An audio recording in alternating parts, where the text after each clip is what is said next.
Hello everybody, I hope you're having a wonderful day, and today I would like to share with you guys a couple different things. This video is going to talk mainly about lightweight value knives. So if you are an individual that likes full thickness, full steel, or full titanium construction that's like a foot long folding pocket machete, this may not be for you. But if you are curious to, I guess, hear my opinion on lightweight knives and my opinion on where they sit in this wonderful hobby that is, feel free to stick around. Now, I have a handful of things in my collection that I pulled out that are super lightweight and value oriented. Two of these are US production knives. Three of these are exactly the same freaking thing, but with some minor variation. And then one is just going to be one that shares a lot of length and coming at a weight that is quite impressive for how large the knife is overall. There are a butt ton of other models that I just don't own, but there's a lot of stuff out there, and it's really important when retailers accurately describe it, put the actual stats of the weight, the length, and all that kind of stuff. It's important, and you know, sometimes errors are made.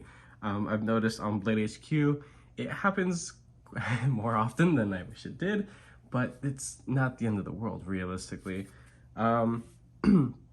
Lightweight knives are awesome because they are meant for the people who just want a nice cutting tool that doesn't really care about the high-end materials. Now, while I do consider myself an enthusiast for titanium and all those different sorts of milling patterns and contouring and, you know, the cool stuff, right?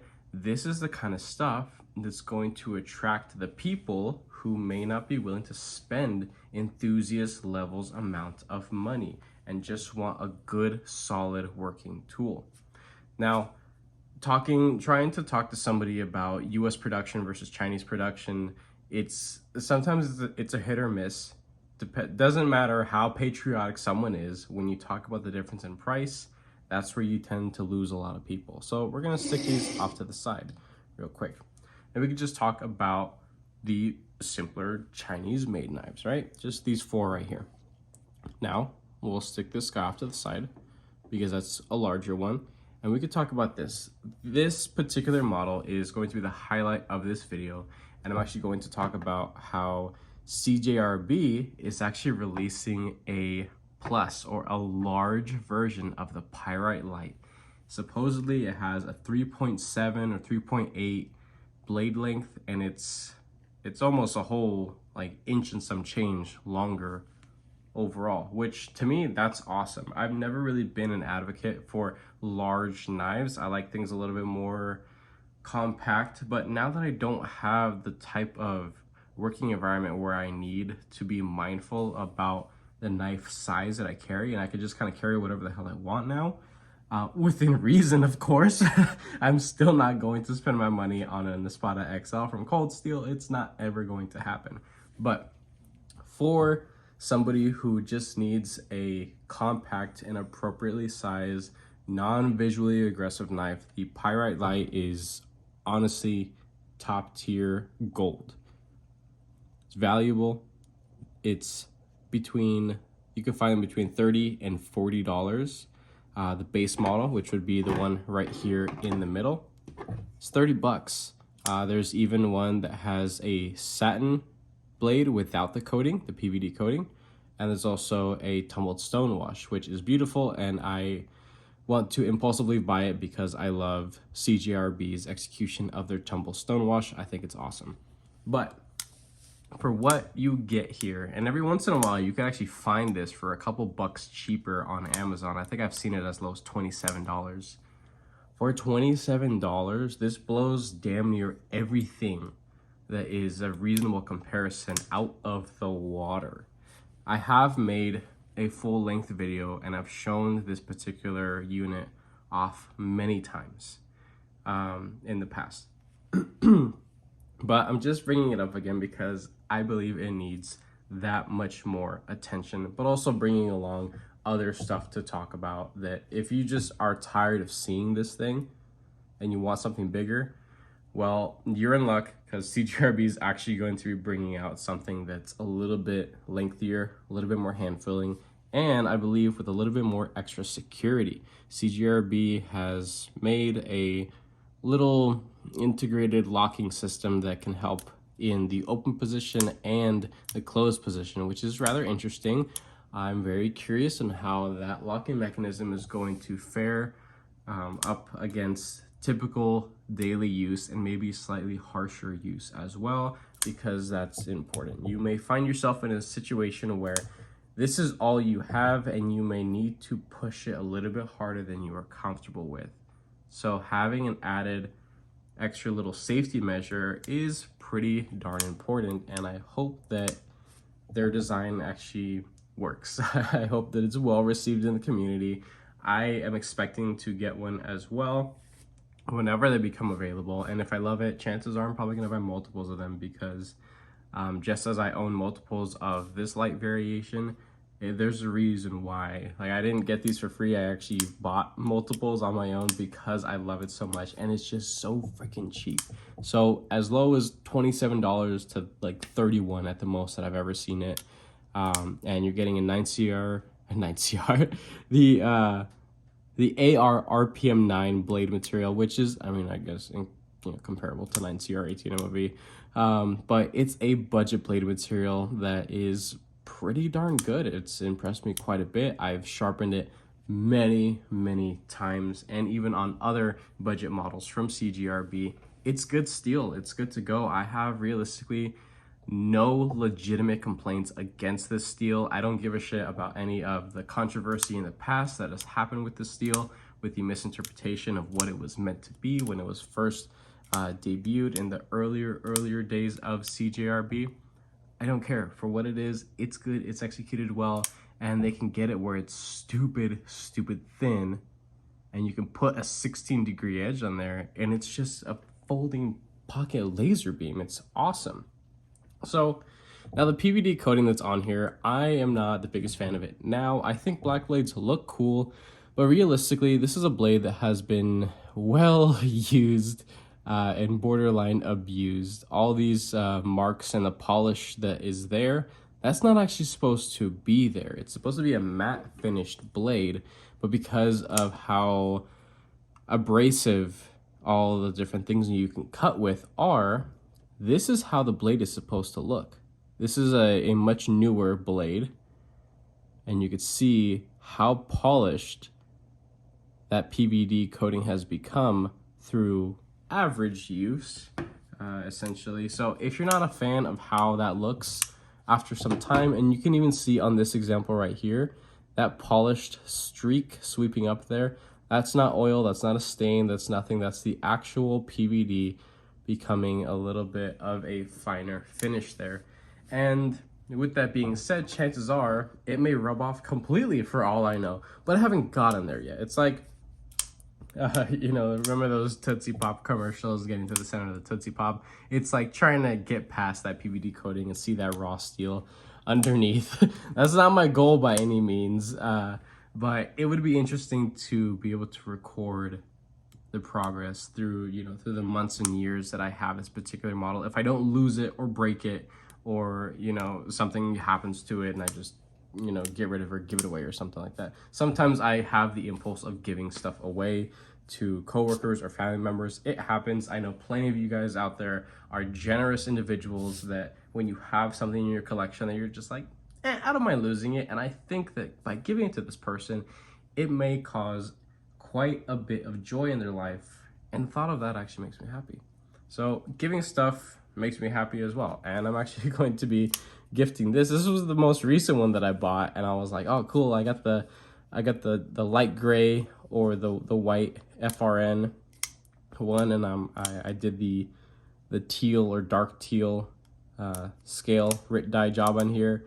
But I have a coworker that was in need of something like this and has only ever experienced like really fucked up hand-me-down kind of knives that aren't really like real knives where there's a lot of value in it. So I told her the other day, I told her, I was like, look, I have 3 of these freaking knives. I'll just give you one of these. It's well sharpened. It's not brand spanking new. No, it has a little scuff on the pocket clip there, but it's in good working condition, and it's a knife that I would put my own name behind because I think it's great in appropriate use circumstances. And I really do think that my coworker will definitely enjoy that. So this will no longer be here. So I'm just gonna have these 2, and there's nothing really wrong with that. I'm more than happy with these 2. This is gonna be my user beater, and then this is just going to be the one that continues being my size comparison one. This is actually the CJRB website exclusive with the rose gold coating on the blade. Now, did a little bit of poking around and found nothing. Honestly, I probably could have put more effort and like tried reaching out to the company. I think some people have tried reaching out and just haven't gotten any responses that are appropriate enough to summarize into a short, simple sentence. But from my actual use and sharpening, this feels exactly the same as the PVD coated one. Looks nothing like the PVD coated one, and visually speaking as well, holds up a whole lot more than the PVD coated one. I have not been able to get past that coating and kind of break up the sheen that it gives. Now it is very fingerprinty and susceptible to finger oils and smudges and stuff like that. It's a, whatever coating that's applied or a finish that's applied to a satin finish as well. So it stands out when you get it all like oily and fingerprinting and stuff like that. But when you clean it up, everything comes off really easily off this finish here. And it's quite beautiful. I hope to see the XLs or the large having, this finish as well. I think it would be very well received in the community, and I will most likely be getting one if they do come out with a slightly larger one. That would be super sweet. But yeah, the CJRB Pyrite Light, it's gold. It's value gold. I had, minor critiques about it in my full length review. I believe that with the, critiques that I did give it, they could actually be able to produce something a little bit more impressive than what this is, but that's just me. So we're done talking about that model. One last thing, I guess we could just talk about the weight, how light it actually is. 2.9. So a critique that I gave it was having some internal milling that could have brought it down to 2.4, 2.5, something like that, which would have been even that much more impressive, but whatever. Now, if something that size and that style you just don't really care about, maybe button lock knives aren't the biggest, encouraging blade lock for you, then there's actually, some crossbar locking knives from CJRB. And I will say, while this is my only experience with CJRB crossbar locks, if they are done in this same manner with the strength of the Omega springs and how everything else is finished within the pivot, yes, this is a very highly recommendable locking mechanism from this company. Now, the action on this particular one, this is the CJRB and Ray Laconico collab. I believe this is this is a Prado, however you'd like to pronounce it. But I actually put washers in here, and I haven't finished the full length review of this. Still kind of gathering my thoughts on it. The reason why I put thick washers in here instead of leaving the bearings that it comes with was that the bearings ended up making this knife feel extremely cheap. Not value, affordable goodness. It made it feel like a toy. And despite it being made out of plastic with steel components and things like that, and being made to feel like a much more budget-oriented knife, it felt like a toy. I was not the biggest fan of it. But with appropriately sized thick washers, this now becomes a slick, full-size use knife that is still quite affordable. Now, side-to-side play, it is very minimal, but because it has washers and it is still technically breaking in, there is a little bit of side-to-side, but the action is good enough for me, and you could still do all the typical stuff that you would normally do with a crossbar locking knife. If you don't want to use the hole, you can just do a little swing. This blade has plenty of mass and length to it to be able to reliably do that.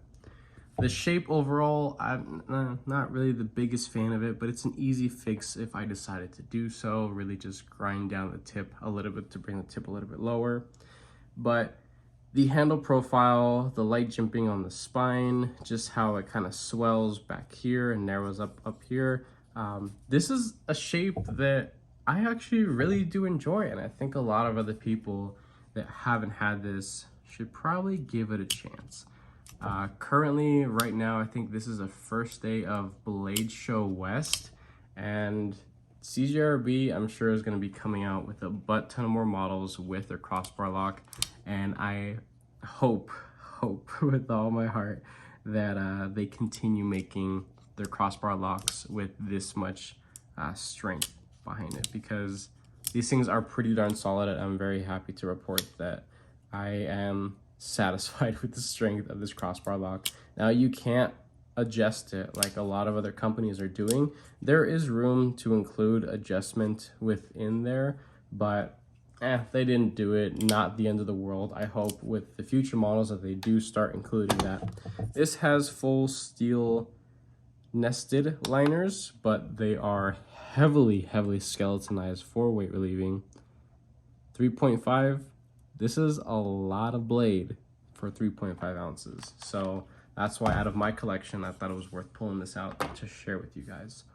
Now, when you're talking to somebody and you think you might be able to lean them towards the side of US production, one of the best companies that I could think about is going to be Spyderco. Spyderco has their full G10, full steel linered variations, but they also have a lot of lightweights, whether they are in FRN or just a certain style of G10 without any steel liners, because there are those versions as well.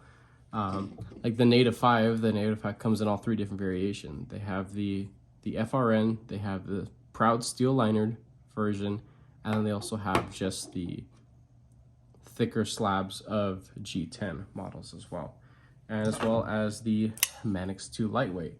This is a knife that gets quite a bit of controversy because people either love it or hate it.